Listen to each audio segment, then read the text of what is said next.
नमस्कार सगळ्यांना। तर आज मी मुंड्याला बाही कशी जोडायची ते दाखवते।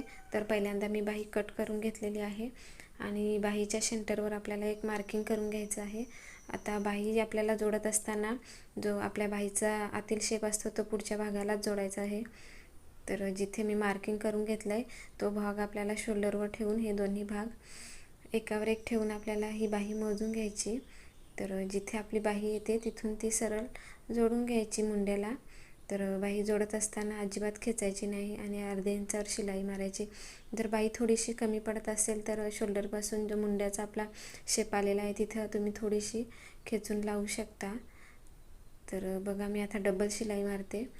तर हा ब्लाऊज मी बिना अस्तरचा शिवलेला आहे आणि या बाहीची तुम्हाला कटिंग जर बघायची असेल तर आपल्या लॉंग व्हिडिओमध्ये जाऊन तुम्ही बघू शकता। तर आजची व्हिडिओ तुम्हाला कशी वाटली ते कमेंट्समध्ये सांगा। आवडली असेल तर लाईक करा आणि प्लीज चॅनलला सबस्क्राईब करा।